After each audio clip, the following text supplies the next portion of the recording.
She wasn't bad at being alone. She'd studied it, practiced the art of shopping for retreat, and she could spend days doing just about nothing at all. People talked. They said she hadn't always been that way, although she had spent most of her life on the run. They told stories of profligate parties, the social butterfly,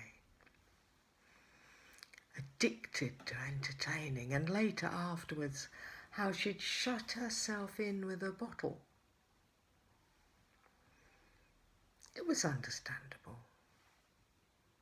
It must have been a shock. Now she was thrown back on herself again. It wasn't the parties she dwelt on. At night, she was married again. The first time. Optimistic, trusting, young. Or a child even, on the beach. In a tent with her parents when they were happy. Before. Or a parent herself, busy again, with a house full of life until morning and the birds.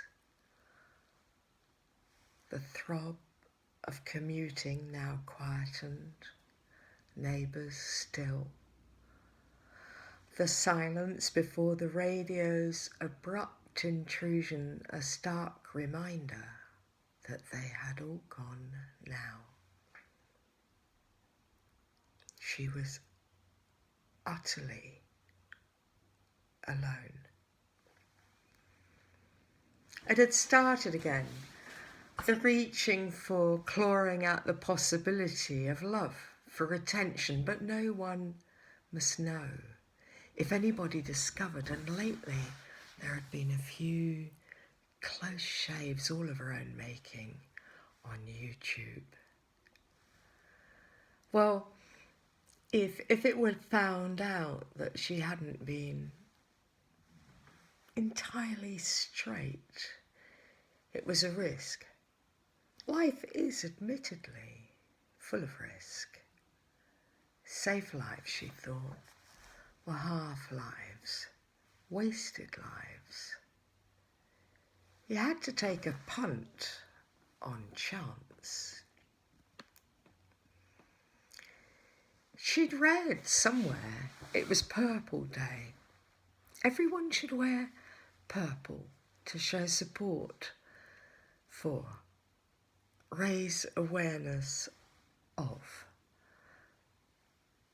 Oh, she couldn't remember what. Today.